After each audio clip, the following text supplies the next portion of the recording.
वहीदुल्लाह अंसारी, स्वागत कीजिए तालियों के साथ इनका।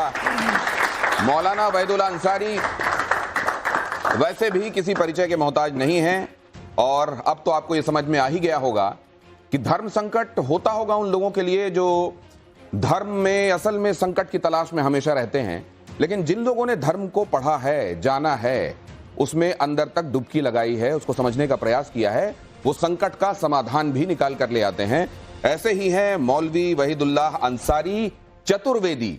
नाम के आगे वो जो ये चतुर्वेदी लगाते हैं, ऐसा नहीं है कि उनके पुरखे ये किसी समय टाइटल लगाते रहे हों और बाद में वो कन्वर्ट हुए हों और आज उनको अपनी जड़ों का पता चला हो इसलिए उन्होंने चतुर्वेदी लगाना शुरू कर दिया हो, बल्कि वो इसलिए लगाते हैं क्योंकि उन्होंने चारों वेदों का अध्ययन किया है और जो चारों वेदों का ज्ञाता होता रहा है उसी को चतुर्वेदी हमारे यहां कहा जाता रहा है। तो वो डिजर्व करते हैं कि वो नाम के आगे चतुर्वेदी लगाएं।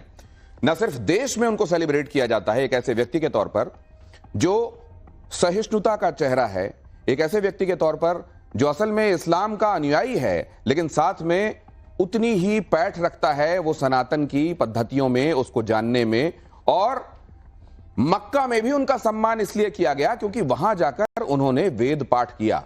तो ऐसे मौलवी वहीदुल्लाह अंसारी चतुर्वेदी जी हमारे साथ यहां मौजूद हैं और आज की इस चर्चा में हमारे साथ जो विशिष्ट यहां मेहमान मौजूद हैं जिनके साथ हम इस चर्चा को आगे बढ़ाएंगे उनके बारे में भी जरा आपको बता देता हूं। हमारे साथ मौलाना साहब के बातों पर काउंटर करने के लिए, उनकी बातों पर टिप्पणियों के लिए, आपने सवाल पूछने के लिए मौजूद हैं professor Junaid Haris, Islamic scholar हैं। हालांकि उन्होंने भी हिंदुइज्म की बहुत सारी पुस्तकों का गहराई से अध्ययन किया है। हमारे साथ अंबर जैदी हैं, सोशल एक्टिविस्ट हैं, दो टूक तरीके से, मुखर तरीके से सच को सच और झूठ को झूठ कहने के लिए जानी जाती हैं, हालांकि उनका यह तरीका सबको रास नहीं आता।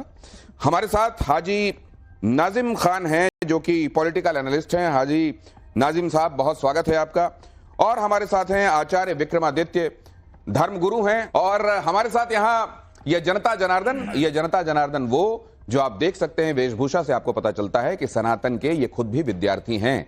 इसलिए जब वो चतुर्वेदी जी से, वहीदुल्लाह साहब से बातचीत करते हैं तो क्या क्या उनके दिमाग में आता है वो भी हम बहुत बारीकी से देखेंगे। लेकिन सबसे पहले सर, ये कैसे आपके दिमाग में आया और कब आपके दिमाग में आया कि जिस मजहब में आप पैदा हुए हैं उसके अलावा उस देश के मजहब को आपको और गहराई से जानना चाहिए जो उसकी मूल, उसकी संस्कृति, उसकी परंपरा कहलाती है? ये सर, पढ़ाई के ज़माने में, स्टूडेंट लाइफ में, जब मैं 7वीं क्लास में था तो हिंदी के साथ एक अनिवार्य संस्कृत भी लगी हुई थी, एक छोटी सी पुस्तक। लिखने में, देखने में ज़रा टेढ़ा बेढ़ा लगता था, तो बचपन का ज़माना था, ज़्यादा इंटरेस्ट तो होता नहीं, धक्का मुक्के लगा के स्कूल भेजे जाते थे। अब तो लोग बहुत ज़्यादा तरक्की हो गई, तो अनिवार्य संस्कृत की एक छोटी सी बुक थी और हमारे जो गुरु थे उस जमाने में जी, उनका बिल्कुल वेशभूषा माननीय अटल बिहारी जी के बिल्कुल तरीके से था। वैसी धोती, वैसे ही उनकी चुटिया भी वैसे ही, और वैसे ही उनकी सदरी, वैसी लंबी चौड़ी बॉडी, शानदार। और इत्तेफाक से हम चूंकि टोपी लगाते थे बचपन में भी, तो सबसे आगे जो ब्रिलियंट बच्चे होते हैं आगे बिठा ले जाते हैं और बुद्धू किस्म के पीछे ढकेल दिए जाते हैं। तो मैं पहले ही था आगे ही, तो मेरी ही शामत आई। उन्होंने कहा, हाँ जी मौलाना जी पढ़िए। मैंने कहा, श्रीमान जी क्या पढ़े? कहने, निकालो धूर्कट मुनि। वो धूर्कट मुनि का चैप्टर निकाला, पढ़ना शुरू किया।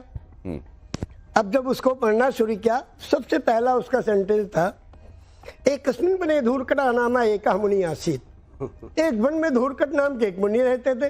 वो बचपन का शरारती दौर, बचपन में तो बच्चे बहुत कुछ करते हैं। मैंने उसको गलत पढ़ दिया, मैंने पढ़ दिया एक कस्मिन बने चोरकटा नामा एका मुनि आसीत। चोरकटा। अब जो ये हमने पढ़ा, मुझे क्या मालूम कि ये बात कहाँ तक जाएगी। बचपन के जमाने में इतना नहीं लोग केयर करते हैं। तो पंडित जी ने कहा, अच्छा वेरी गुड, बहुत अच्छा तुमने पढ़ा, जरा एक मेज लगाओ, दूसरी मेज लगाओ।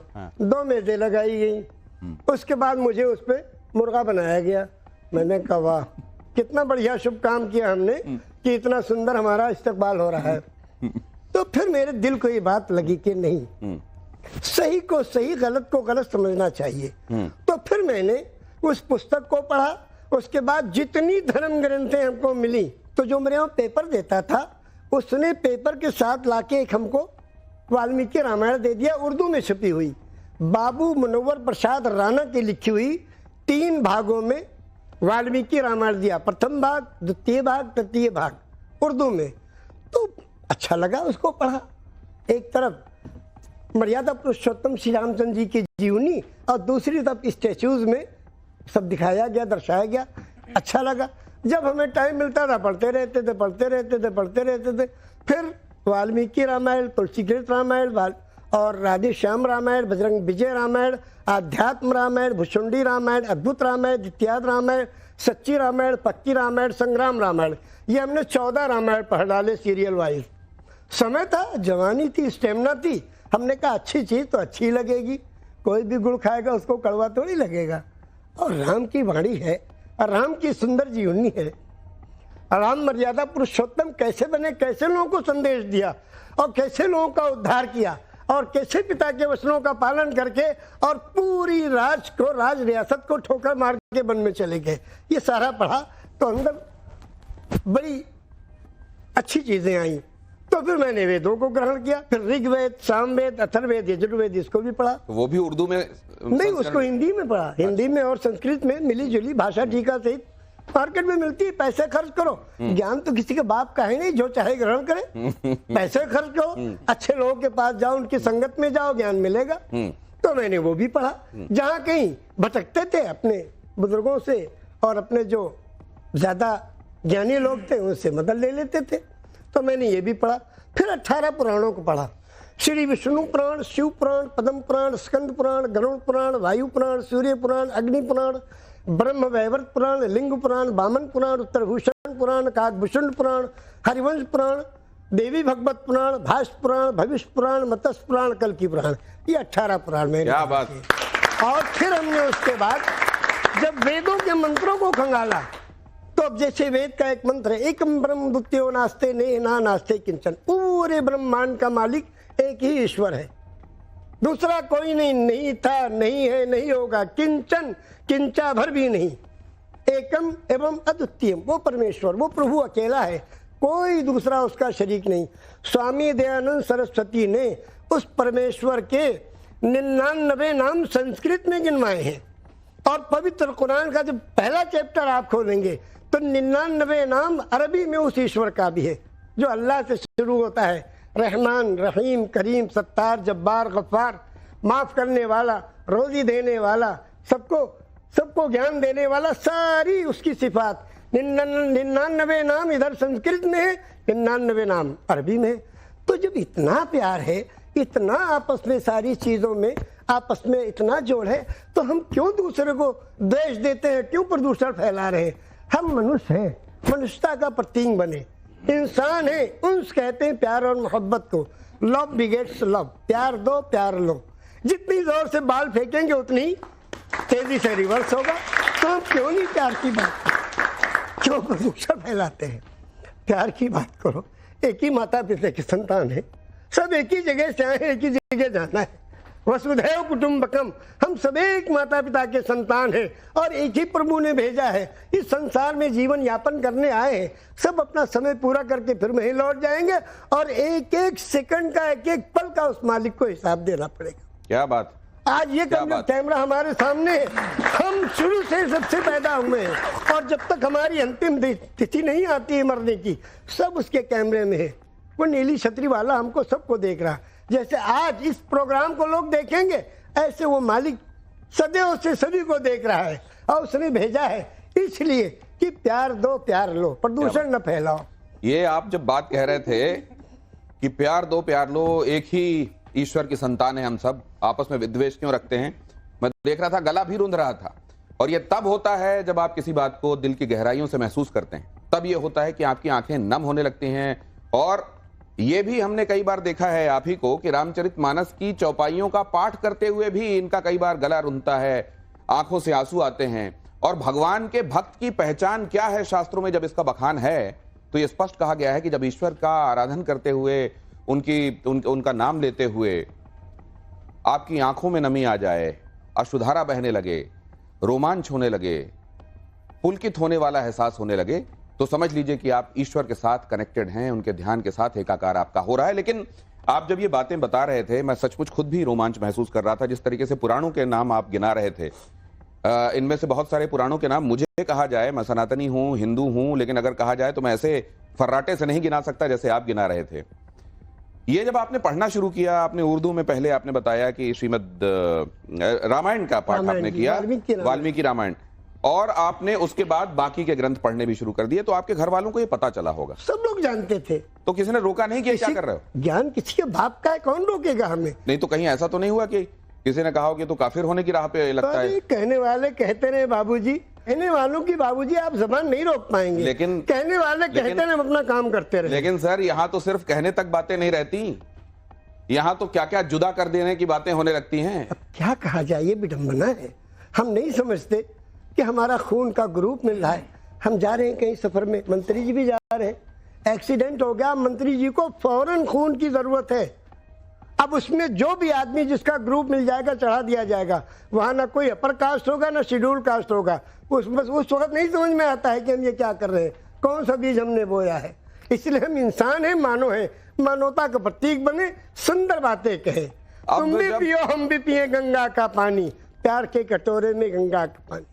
तुम भी पियो हम भी पिए, रब की मेहरबानी, प्यार के कटोरे में गंगा का पानी। अभी गंगा का शुभ अवसर है, ये गंगा का पानी चल रहा है। महाकुंभ के अवसर पर गंगा जी के जल का आप जिक्र कर रहे हैं कि तुम भी पियो और मैं भी पीऊं, मोहब्बत के कटोरे में डालकर हम दोनों। लेकिन ये जो खुदाई हो रही है, हाँ, और मंदिर पता चल रहे हैं नीचे जी, इससे क्या क्या पता चलता है, क्या दिखता है? हम कभी इसमें गए नहीं, इसकी डीपली में, और ना हमने कभी इसमें इंटरेस्ट रखा।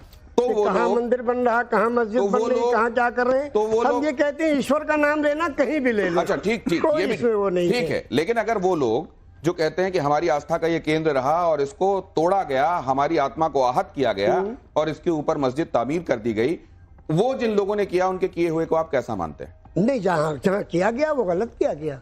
किसी चीज को तोड़ के कोई दूसरी चीज उस पर बनाना जिससे किसी को तकलीफ हो, दिक्कत हो, ये गलत है। तो अगर इस बात किसी भी लाइन अगर इस बात की कहीं पड़ताल होती है जी, पड़ताल होने की कोशिशें शुरू होती है, हाँ, और पड़ताल होती है, तो नाजायज तो नहीं है? नहीं, बिल्कुल नहीं नाजायज। ये नाजायज। इतनी बातें होने के बाद आइए अब इस डिबेट को ओपन करता हूं और शुरुआती टिप्पणियों पर अब अपने विशिष्ट मेहमानों का रिमार्क ले लेता हूं। हारिस साहब, आप भी अध्ययन करते हैं, आपने बहुत सारे हिंदू दर्शन का भी आपने अध्ययन किया है, बहुत सारी सनातन से जुड़ी हुई पुस्तकें भी आपने पढ़ी हैं। आपकी सोच वही है जो चतुर्वेदी जी की है, या आपकी सोच उनसे अलग है? आपका इख्तलाफ है इनकी बातों से? देखिए, हर व्यक्ति एक दूसरे से मुख्तलिफ होता है, अलग होता है, लेकिन जहाँ तक विचारधारा की और अप्रोच की बात है, मैं इनसे इख्तलाफ नहीं करता हूँ, नंबर एक। नंबर दो, मैं आपको लोगों को एक चीज़ ज़रूर बताना पसंद करूँगा कि वैदिक लिटरेचर में, चाहे वो संहिता हो, ब्रह्मिणा हो, आरण्यक हो, उपनिषद हो, ये तो एक पीरियड वाइज ये चीज़ें आ रही हैं। आपको मालूम होना चाहिए कि दुनिया के अंदर पहली बार मुसलमानों ने इसको ट्रांसलेट किया था पर्शियन में, और किसने किया था? दारा शिकोह ने किया था, और उसके बाद पूरी दुनिया जान सकी है उपनिषद को। दारा शिकोह की गर्दन किसने काटी थी?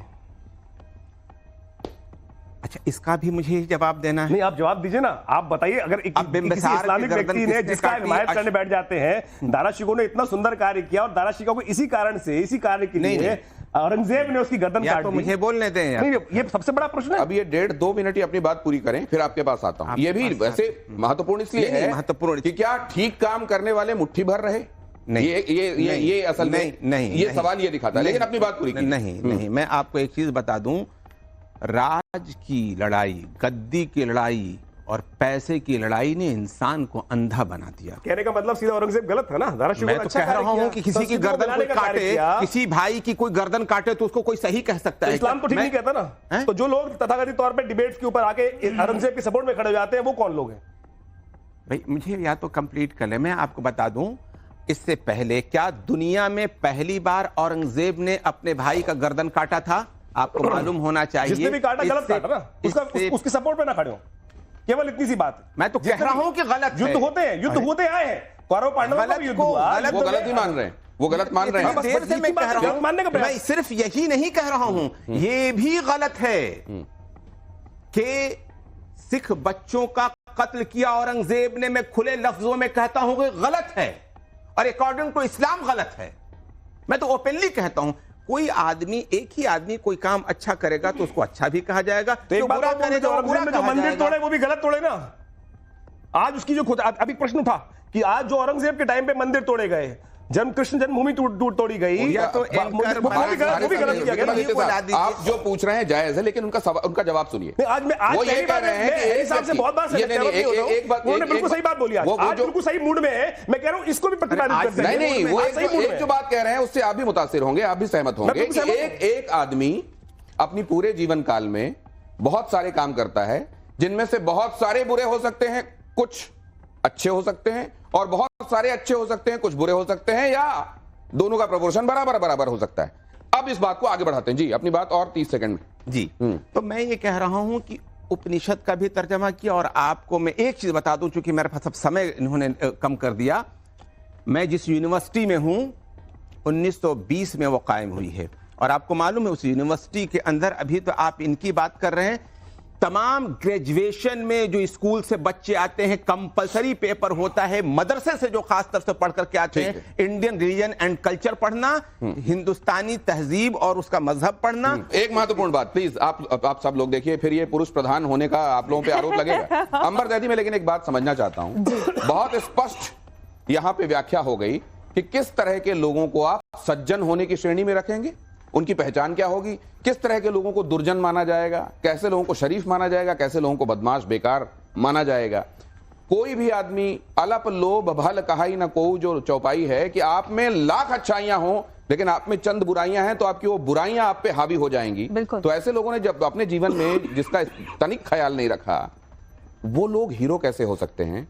और ये व्याख्या उनके समझ में क्यों नहीं आ रही है जो चतुर्वेदी जी कर रहे हैं? देखिए दिनेश जी, जो आपने परिभाषा बताई है वो आपके हिसाब से आपकी परिभाषा है, लेकिन जो मुस्लिम समाज में परिभाषा है सज्जन और दुर्जन होने की, वो एक अलग है। सबसे बड़ा सवाल यही है, वो लोग जो कहते हैं कि भाई हम तो ये सबके किसी के बाप का हिंदुस्तान तोड़ी है, हमारे बुजुर्गों ने कुर्बानी दी है। आप अगर सही को सही है, मानते भाई साहब, आप नहीं मानते कि हमारे बुजुर्गों ने इस मुल्क को आजाद कराने के लिए कितनी कुर्बानियां दी हैं? क्या आप नहीं मानते? इनको रोक लीजिए, मैं इस तरह से बहस नहीं करती हूं, मैं तथ्यों पर बात कर रहा हूं। एक बार उनकी बात पूरी। देखिए, मैं अपने बुजुर्गों के बारे में जानती हूं और ये ऐतिहासिक है, जो भी है वो इतिहास में दर्ज है, मुझे आपके उसका नहीं समझ में आता। लेकिन अगर हमारे बुजुर्गों ने कुर्बानी दी थी, इसका मतलब ये थोड़ी ना है कि वो एहसान है। हम इस देश के नागरिक है, ये फर्ज है हमारा, हर एक बच्चे का, बड़े का। अगर जब हमारे देश को जरूरत पड़ेगी तो हम अपने प्राणों की आहुति देंगे। ये कोई एहसान नहीं है कि आप अगर यहाँ पे आप खूंटा गाड़ के बैठेंगे, हम बाई चॉइस वाले हैं। दिनेश जी, हम बाई चॉइस वाले हैं, बाई डिफॉल्ट वाले नहीं है। नहीं, हम बाई चॉइस वाले, बाई डिफॉल्ट वाले नहीं है। तो गए थे सबसे पहले वोट डालने के लिए, पाकिस्तान बनाने के लिए, जिन्ना। अरे सुन लीजिए अंबा जी, हम तो कहते हैं कि हम बाई चॉइस वाले, हमारे बुजुर्गों ने इस मुल्क को चुना, गांधी जी की विचारधारा को सुना। भाषा है ना, यहाँ पे ना डालिएगा। आज डिजिटाइज वर्ल्ड है, सबको सारा ज्ञान है, तो यहाँ पे आप ये मीठे मीठे बाण ना चलाइए। सबको पता है कि आपको धोखा दिया था जिन्ना ने, इसलिए आप यहाँ पे रह गए। आपके किसी बुजुर्ग ने कोई चॉइस नहीं की। जिन्ना को मेरे बुजुर्गों ने, सुन लीजिए, जिन्ना को मेरे बुजुर्गों ने लात मार के भगा दिया था। ये मुल्क मेरे बुजुर्गों ने बाई चॉइस लिया है। बाई चॉइस, सुन लीजिए, बाई चॉइस। अब ये बाई चॉइस कितना है, बाई चांस कितना है ऑडियंस को? शर्मा हुजूरी के लिए यही कहना पड़ेगा, वरना ये थोड़ी ना कहेंगे कि जिन्ना जिसको इन्होंने वोट किया था पाकिस्तान बनाने के लिए, सबसे पहले विक्रमादित्य जी आपके पास आ रहा हूं, लेकिन एक बात मैं ये समझना चाहता हूं सर आपसे। ये तो देख रहे हैं आप, सनातन और इस्लाम, ये दो अलग अलग धाराएं हैं जो कभी नहीं मिलेंगी, या सनातन भी वही बात कहता है जो इस्लाम कहता है? सनातन ही सबसे पहले जो सीधे आसमान से पृथ्वी पर आया, आदिकाल से जो है, और जो अनादिकाल तक रहेगा, उसका नाम है सनातन संस्कृत में। और उसी में एक कीजिए इसको, जो सनातन धर्म में आसमान से आया, उसी को अरबी में इस्लाम कहते हैं। सलामती के साथ, इस्लाम प्यार और मोहब्बत के साथ, उसी का नाम अरबी में इस्लाम है। संस्कृत में सनातन है, जो सदियों से चला आ रहा है, आदिकाल से और अनादिकाल तक रहेगा इस्लाम। तो आप ये कह रहे हैं कि सनातन पहले आया फिर इस्लाम आया या एक साथ दोनों आए? एक ही है, दोनों एक ही है, दोनों एक ही है विक्रमादित्य जी। देखिए मैं अभी हमारे चतुर्वेदी साहब ने बहुत जबरदस्त इंटरप्रिटेशन दिया, मैं उसका बहुत बहुत धन्यवाद देता हूं कि आज ऐसे ही विज्ञान की आवश्यकता है। इस्लाम का मैं भी कदरदान हूं, लेकिन मैंने इस्लाम की एक डेफिनेशन कहीं पढ़ी, मुझे बड़ी अच्छी लगी। लाम जैसे केसु है मेरे शाम के, लाम जब लाम लिखा जाता है तो लाम जैसे केसु है मतलब मेरे शाम के, ना अहल हैं वो लोग जो ना कायल हो इस्लाम के। भगवान कृष्ण के जो बाल है ना, वो केसु जो है वो उसी प्रकार के लाम की तरह है जैसे लिखा जाता है। तो मेरा लाम लिखा जाता है इस प्रकार लिखा जाता है। तो मैं कहता हूं कि ये बहुत जरूरी है कि हम किसी धर्म का विरोध ना करें। लेकिन समस्या यह है, मैं चतुर्वेदी साहब से एक प्रश्न पूछूंगा। चतुर्वेदी साहब, यहाँ हैरिस साहब भी बैठे हुए हैं, प्रोफेसर साहब, सबने बहुत हिंदू धर्म को बहुत पढ़ा, इस्लाम तो पढ़ा ही पढ़ा आपने। मैं एक बात लिख के लाया, मैंने बहुत सोच समझ के लिखी। आपने सारे सनातन को पढ़ा, चतुर्वेद वेद भी पढ़े, उपनिषद पुराण, शायद मुझे उतने नाम याद नहीं होंगे, मैं इस घर में पैदा हुआ, सब कुछ हुआ जैसे गौतम जी ने बोला। क्या आपको कहीं एक जगह लिखा हुआ दिखाई दिया किसी विधर्मी की, अधर्मी की गर्दन काट दो?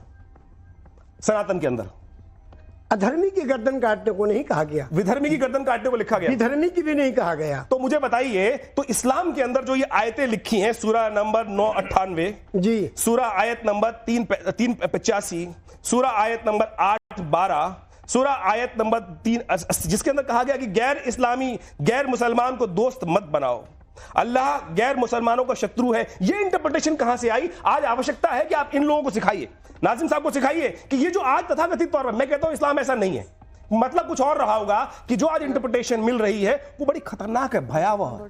मैं चाहूंगा कि आप बताइए कि सनातन में कहीं लिखा गर्दन काट दो? कभी कहीं नहीं लिखा है। मैं आपको एक एग्जांपल दे रहा हूं। मेरा एक प्रोग्राम हुआ 2012 में, कहने लगी आप ये बताइए कि इस्लाम में गैर मुसलमान को, जो जिनको काफिर कहते हैं, उनको कहा गया कि इन्हें कत्ल कर दो। मैंने कहा कहीं नहीं कहा गया है। कहने की बहुत जगह कुरान में, हमने कहा कहीं नहीं दिखाई है हमें। वाजिबुल कत्ल ये कहा जाता है जी, वाजिबुल कत्ल जी। तो मैंने कहा पहले तो आप ये बताइए काफिर कहते किसको हैं? मैं आपकी इंटरप्रिटेशन समझ गया, इनसे पूछ लो किसको कहते हैं काफिर। समस्या आपकी बहुत बढ़िया है, लेकिन जो इंटरप्रिटेशन इनके दिमाग में घुसी हुई है हमारे हाजी साहब की, उनकी भी बहुत जरूरी है। ये क्यों लड़ रहे हैं? ये दोनों लोग पुराने बैरी हैं। ये लोग तो कह रहे हैं, आप दर्द बोलोगे नहीं, आप इनको समझाने की आवश्यकता है। जी सुने तो, ये क्यों लड़ रहे हैं? ये पुराने बैरी हैं या यहाँ बुलाए गए हैं इसी काम के लिए कि कुछ लड़ना है और दिखाना है अपनी जवानी? ये हम इसके बारे में कुछ नहीं कहेंगे। ये नजरिया कहां से आया? इंटरप्रिटेशन क्यों होता है ये वाला जो विक्रमादित्य कह रहे हैं? अब ये तो हम बाद में इस पे थोड़ा सा सोचेंगे तो उसके बाद कुछ कहेंगे, मगर अपनी बात हम पूरी कर ले। तो मैंने वहाँ ईश्वर जी से ये कहा कि सर, मामला ये नहीं है कि किसी काफिर को या जो नास्तिक हो, अपने पैदा करने वाले को न माने उसकी गर्दन काट लो, ये नहीं है। मामला ये है कि एक जगह आग लगी है और कई हजार गाँव जल जाएंगे, न जाने कितनी खेतियाँ नष्ट हो जाएंगी। आग लगी है, दमकल चला यहाँ से। अब कोई बेवकूफ आदमी दमकल के सामने हाथ यूं करके खड़ा हो जाए कि हम तो जाने नहीं देंगे, और दमकल अपना घंटा बजाते हुए जा रहा है उसमें। अब वो ड्राइवर को ये ऑर्डर है कि एक आदमी को बचाने के लिए इतना बड़ा नुकसान आप न रोकिए, आप इसको कुचलते हुए चले जाइए। तो जो लोग मानवता को आपस में लड़ाने में लगे हुए हैं, जो खून के प्यासे हैं लोगों के, ऐसे लोगों को दंड दिया जाए और ऐसे लोगों की गर्दन काटनी चाहिए। ऐसे लोगों को न काटना चाहिए कि जो एक दूसरे के लिए हमदर्द हैं, उनकी सेवा में लगे हैं। नजारे से बड़ा नजरिया होता है ये जो बात कही जाती है। अब देखिए, आप नजरिया देखिए, यहाँ ये नजरिया अगर हो और ये नजरिया अगर परवेसिव हो, ज्यादातर लोगों में हो, व्यापक हो, तो फिर समस्या ही क्या है? लेकिन क्या ये नजरिया व्यापक है? मैं इस पर आऊं उससे पहले जरा आपको यहां बुलाऊंगा। आइए यहां पर जरा खड़े होइए इस जगह पर, और इधर देखिए स्क्रीन में मैं क्या चला रहा हूं और उस पर अपनी टिप्पणी दीजिएगा। आप जरा ऐसे आइए, आपकी मदद करता हूं मैं। आपने जैसा कहा कि आप अक्सर डिबेट में और ये इन सब चीजों से दूर रहते हैं, लेकिन मैं तो बहुत स्वागत करूंगा कि आप अक्सर आया कीजिए और कम से कम लोगों का को नजरिया बनाने में मदद मिले। ये जब आप देखते हैं तस्वीरें, महाकुंभ का हम जिक्र कर रहे हैं, जब ये तस्वीरें आपको दिखाई देती हैं, 40-50 करोड़ लोग जहां पर जमा हो रहे हैं इस पूरे दौरान और स्नान कर रहे हैं और हर हर महादेव के नारे लग रहे हैं, आपको इस देश का वासी होने के नाते क्या लगता है? अच्छा लगता है, बहुत सुंदर वातावरण है, बहुत खुशी होती है कि अपने देश में कितना बड़ा प्रोग्राम है कि न जाने कहां कहां की दुनिया के कहां कहां के लोग आ रहे हैं और इसको देख रहे हैं, खुश होके जा रहे हैं और अपने पाप को धो रहे हैं, अपने मन को भी धो रहे हैं, तन को भी धो रहे हैं, और ऊपर से मन तन को धो रहे हैं, अंदर से मन को भी साफ कर ले तो क्या कहने। ये हमारा जो भारत है, बल्कि संसार बिल्कुल स्वर्ग हो जाएगा।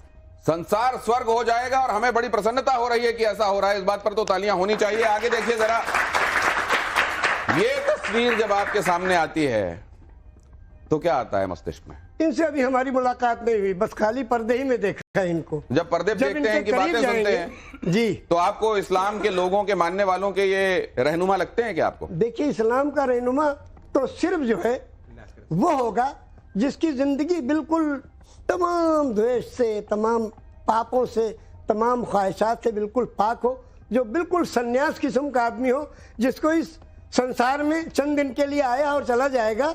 अगर ऐसा आदमी है तब तो ठीक है, और जो लोभी लोग हैं उनसे कोई उम्मीद नहीं की जा सकती। अब ये किस कैटेगरी में आते हैं वो ये नहीं कह रहे हैं, लेकिन उन्होंने कहा कि वो किसको अच्छा मानते हैं और किसको बुरा। अगला चेहरा यहां रखिए, योगी आदित्यनाथ। हाँ, योगी आदित्यनाथ जी हमारे देश के सीएम हैं, जो कुछ कर रहे हैं अपने मन से सुंदर काम कर रहे हैं। मगर हमारी एक निवेदन है योगी जी से कि योगी जी ऐसी बातें न बोलें जिससे किसी को मन को तकलीफ पहुंचे। अगली फोटो जरा दिखाइए, और उसमें क्या आता है आपके दिल दिमाग में?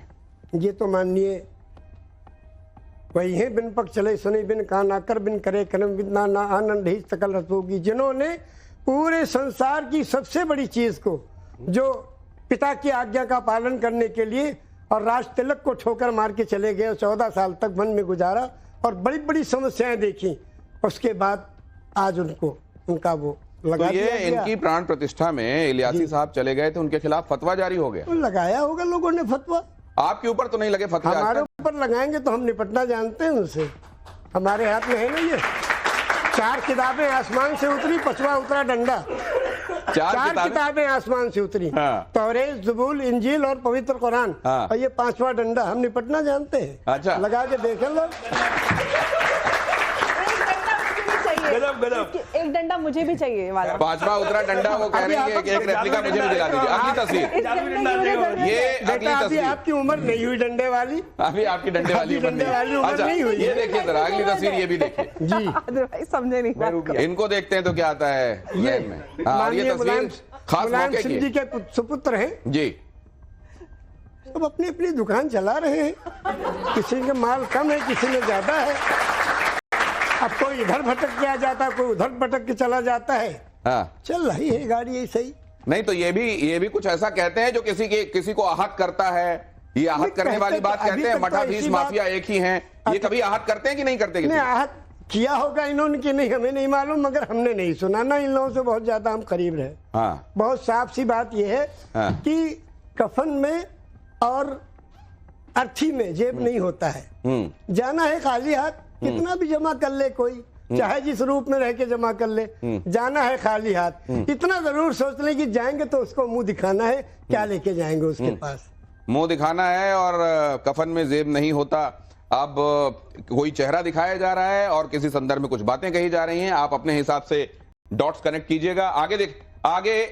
आगे ये भी कि आपका इतना अध्ययन है, तो मैं कुछ एक चीजें आपके सामने रखना चाहता हूं, और उसमें हालांकि ये थोड़ा सा एक तरीके का दुस्साहस है, गुस्ताखी है, लेकिन माफ कीजिएगा, वो इसलिए आवश्यक है कि आपका अध्ययन जब इतना ज्यादा है, इतने पुराणों के नाम आप फर्राटे से गिना रहे हैं, तो जरा हमारे कुछ दर्शकों को यह भी बताइए, तो और उनका भरोसा बढ़ेगा आपके अध्ययन के संदर्भ में। सुतीक्ष्ण मुनि के बारे में आपने सुना होगा जी। वो कौन थे, किसके शिष्य थे? अगस्त मुनि के। क्या बात। एक बार में आपको जवाब मिल रहा है, अगस्त मुनि के शिष्य थे। ये तो बहुत सारे सनातनियों ने भी शायद अध्ययन इस बारे में ना किया हो। देखिए जरा अगला सवाल है, शंबूक वध का अक्सर जिक्र होता है। शंबूक वध कहां पर है? अयोध्या कांड में है या उत्तरकांड में? उत्तरकांड में। ये जो उत्तर है, ये तो लाजवाब करने वाला उत्तर है। ये जो जवाब है, ये अपने आप में लाजवाब करने वाला। अगला दिखाइए, ये किस वेद में महाकुंभ के बारे में जिक्र मिलता है? ऋग्वेद में। ये तो आप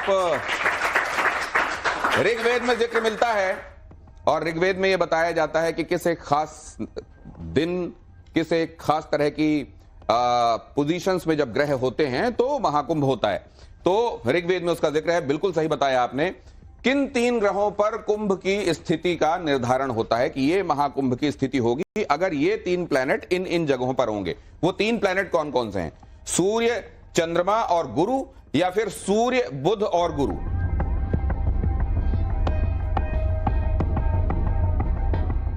पूरे कंफर्म से तो नहीं कह सकते, मगर सूर्य के। कौन सा, ये वाला या वो वाला? ये जी। क्या बात है, सही बात। सूर्य, चंद्रमा और गुरु। सूर्य और चंद्रमा जब मकर में हो और गुरु जब मेष में होते हैं तो उसको महाकुंभ की स्थिति कहा जाता है। आगे दिखाइए। रामचंद्र जी और सीता जी ने पहली बार एक दूसरे को कहां देखा था? पुष्प वाटिका या राज दरबार? पुष्प वाटिका में। ये तो अगर वो जो एक पर्टिकुलर गेम खेला जाता है उसमें अगर चले जाएं और ये सवाल हो तो मुझको लगता है ये अरबों जीत के आएंगे। तो ये तो आपने, ये तो 10 आउट ऑफ 10 हो गया। ये मतलब एक जो आपने आपके हिसाब से तुक्का लगाया वो भी तीर की तरह जाकर बैठा। कमाल है आपको। Hats off to you sir, hats off. Please आइए अपनी जगह पर। मैं दो पंक्ति सुनाऊंगा कविता की, अगर आपकी अरे मोस्ट वेलकम। हाँ, इजाजत है आप लोग? अरे आपको कौन इजाजत देगा? किसी को तकलीफ ना हो भाई। हाँ। कितनों के इस जमाने में किरदार बिक गए, किरदार बिक गए, कैरेक्टर। कितनों के इस जमाने में किरदार बिक गए, कौड़ी के भाव लाखों वफादार बिक गए। शाखों से गिर के कर ली गुलाबों ने खुदकुशी, गुलाबों ने खुदकुशी। शाखों से गिर के कर ली गुलाबों ने खुदकुशी।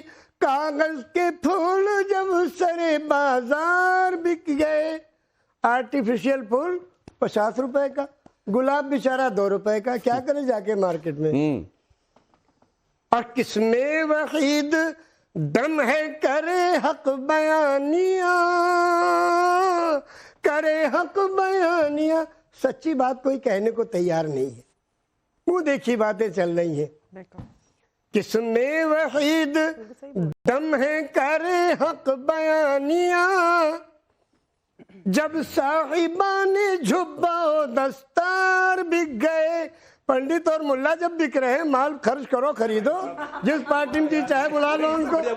बहुत धन्यवाद, बहुत धन्यवाद। ये आपका प्रेम और स्नेह है। ये तस्वीर, ये है गंगा जमनी, ये है ऐतिहासिक तस्वीर, ये गंगा जमनी ऐतिहासिक तहजीब है। कितने प्रेम से मैंने अपना सम्मान, जहाँ बहुत धन्यवाद। ये बहुत बड़ा अंगवस्त्र सम्मान मेरा है। ये अंगवस्त्र जब किसी को पहनाया जाता है तो बहुत बड़ा सम्मान जाहिर किया जाता है उसकी तरफ।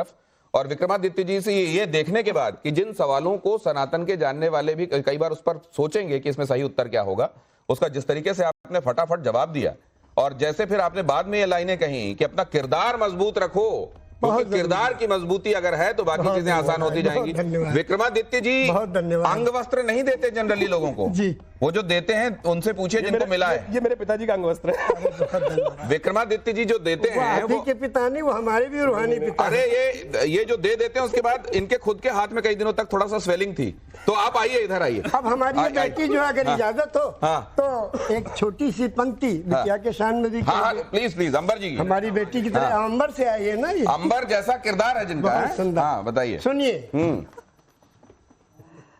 अभी इस तरफ न निगाह कर, मैं गजल की पलके सवार लूं। अभी इस तरफ न निगाह कर, मैं गजल की पलके सवार लूं। मेरा लफ्ज लफ्ज हो आईना, तुझे आईने में उतार लूं। क्या बात है। मैं तमाम दिन का थका हुआ, तू तमाम शब का जगा हुआ। शब समझते हो? मैं तमाम दिन का थका हुआ जगा हुआ, मैं तमाम दिन का थका हुआ, तू शमाम शब का जगा हुआ, जरा ठहर जा इसी मोड़ पर, तेरे साथ शाम गुजार लूं। बेटा नाराज तो नहीं हुई? नहीं, ये तो प्यार में निकल आया अपनी बेटी के लिए, समझ लीजिए। शुक्रिया। ये 72 साल की आवाज आप सुन रहे हैं, तो बताओ 18 में हम कैसे रहे? लेकिन आपने जब 72 कहा तो ये आंकड़ा बड़ा खतरनाक है, 72 वाला। ये आंकड़ा 72। आइए आइए आप आइए आइए आइए। अब मैं जरा ऑडियंस के कुछ सवाल ले लेता हूँ बहुत जल्दी से। ये बच्चे क्या जान, हाँ प्लीज। जो पैदा होता है उसका अंत निश्चित है, तो इस्लाम धर्म कभी ना कभी पैदा हुआ, हम हिस्ट्री में पढ़ते हैं, तो उसका अंत निश्चित है। सनातन धर्म का ऐसा कोई नहीं है, तो इसके विषय में आप क्या कहना चाहोगे? पहली बात तो ये है कि इस्लाम और सनातन, थोड़ा quickly sir please, we are running short of time. अच्छा, इस्लाम और सनातन जैसा कि इन्होंने बहुत क्लियर किया कि अरबी और संस्कृत जबान का फर्क हो सकता है, मीनिंग के एतबार से नहीं। इसलिए इस्लाम के जो शाब्दिक अर्थ हुआ करते हैं, मैं वो बता दूं, सबमिशन के होते हैं, सरेंडर के होते हैं। एक बात सर, मैं मानता हूं आपकी बात, हाथ जोड़ के मानता हूं, लेकिन ऐसा क्यों होता है सर कि एक पर्टिकुलर रिलीजन से खुद को बताने वाले लोग मारने मरने में लगे हुए दिखाई देते हैं सर? ये टेक्निकल और दूसरे तरफ से जो वो लोग हैं, वो सेवा का भाव लेके जाके गायों में भी वो ईश्वर देखते हैं, वो नदियों को भी माता मानते हैं, वो पेड़ों की भी पूजा करते हैं। हिंदुओं ने इस्लाम का क्या बिगाड़ा है? ये सबसे पहले बात है कि मैं हिंदुओं ने इस्लाम का क्या बिगाड़ा? एक सवाल आप रख लीजिए ताकि मैं पर्टिकुलर उस सवाल को लूं। प्रोफेसर साहब, सबसे पहले आवश्यकता यह है कि हिंदुओं ने, राम ने इस्लाम का क्या बिगाड़ किया जो आज इतनी दुश्मनी, आज तथाकथित तौर पर लोग इकट्ठे हो जाते हैं? मंदिर तोड़ दिए गए साहब, राम के मंदिर बनाने पे आज केस खड़े हो गए। कौन कौन लोग क्यों खड़े हो जाते हैं? कृष्ण के मंदिर पे खड़े हो जाते हैं। क्या बिगाड़ा हिंदुओं ने आपका? इस्लाम की टीचिंग, हिंदुओं ने क्या बिगाड़ा? इस्लाम की टीचिंग नहीं कह रहा हूं मैं, हिंदुओं ने क्या बिगाड़ा? किस हिंदू की बात कर रहे हैं? मैं कह रहा हूं हिंदुओं ने क्या बिगाड़ा? इस सनातन ने इस्लाम का क्या बिगाड़ किया? किस हिंदू की बात कर रहे हैं? किस हिंदू की बात कर रहे हैं? तमाम इस देश ने क्या बिगाड़ा? वो मूल प्रश्न खोल जाएगा अंबर जी। नहीं, ऐसा क्यों है कि एक पर्टिकुलर रिलीजन को मानने वाले लोग ही ज्यादातर वो दिखाई देते हैं जो मार काट में लगे हुए हैं दुनिया में, और सनातन के संदर्भ में ये क्यों है कि वो पहाड़ों को भी पूछते हैं, पेड़ों को भी पूछते हैं, नदियों को भी पूछते हैं? एक सेकंड सर, आपको जानकारी मैं छोटा सा जवाब दे दूं। देखिए दिनेश जी, ये ऐसा तब होता है जब आप दारा शिकों की गर्दन काट देते हैं, मौलाना वहीदुद्दीन जैसे लोगों को आप दरकिनार कर देते हैं, और औरंगजेब को आप रहमतुल्लाह अलैह मानते हैं, और जितने भी टेररिस्ट आउटफिट्स हैं ग्लोबली, वो किन किन सिलेक्टेड चीजों को उठाकर वो एक नफरत का एजेंडा प्रोपेगेट करते हैं, और उसके खिलाफ जितनी भी वर्ल्ड इस्लामिक ऑर्गेनाइजेशन है उसका पॉजिटिव नैरेटिव नहीं लेके आती है, और जब भी इस पे डिबेट होती है तो कहते हैं कि नहीं इस्लाम ये नहीं, इसको कंक्लूड करता हूं सर। एक बात का जवाब आपसे चाहता हूं चलते चलते, कि इस्लाम में कुरान का इंटरप्रिटेशन ज्यादातर क्या लोग जो कर रहे हैं वो ठीक नहीं है, ये मानते हैं आप? असल में सर बात यह है कि पवित्र कुरान जो है वो अरबी ज़बान में है। हिंदुस्तान के तकरीबन 95% लोग हैं जो उस ज़बान को जानते नहीं हैं, और जो पढ़े लिखे लोग हैं वो ग्रामर के एतबार से उसको जानना चाहते हैं, उनका अंदर का साफ नहीं, इसलिए क्लियर नहीं हो पा रहा है, तो उस पर अमल ही नहीं कर रहे हैं वो। आप चलते चलते ईश्वर की एक स्तुति आपके मुंह से बड़ी अच्छी लग रही है सर, एक स्तुति कोई और जिसके साथ हम इनको कंक्लूड करेंगे। उससे पहले मैं आप सभी का धन्यवाद करता हूं, बल्कि अगर आप साथ में साथ दे सकें। मंगल भवन मंगल, आइए आइए, मैं तो सबको यहाँ निमंत्रित करता हूँ, जो इस प्रार्थना में शामिल होना चाहते हैं आ जाए। आरिफ साहब आप भी आ जाए, आरिफ साहब आप भी आ जाए, अगर आपको लगता है ईश्वर एक है विवेक तो आपको भी आ जाना चाहिए इस प्रार्थना में साथ में। राम कृपा बिन तो आपको आ जाना चाहिए यहाँ प्रार्थना में। अगर ईश्वर सबका एक है तो आपको भी यहाँ प्रार्थना में आ जाना चाहिए। हाँ, दिनेश जी देखिए, मैं पढ़ता हूँ ला इलाहा इल्लल्लाह मुहम्मद ला इलाहा इल्लल्लाह, सुन लीजिए, कोई दिक्कत नहीं भाई, सुन तो समझाया, अभी समझाया, वही तो समझाया। मंगल भवन अमंगलहारी का एक बार आप सब लोग पाठ कीजिए, आप लोग साथ में कुछ स्वर दीजिए और हम इसी में कंक्लूड करते हैं, क्योंकि इन बातों में तो पूर्ण विराम मेरे को लगता हुआ दिखाई नहीं देता। आइए अभी हमारे जो मान्यवर ने ला इलाहा इल्लल्लाह पढ़ा है, मोहम्मद रसूलुल्लाह, उसको हम पढ़ रहे हैं संस्कृत में। अच्छा प्लीज। हाँ, ला इलाहा हरे पापम इल्ला लंबा परम पदम जन्म बैकुंठ प्राप्त अभी जपे नाम मोहम्मदम।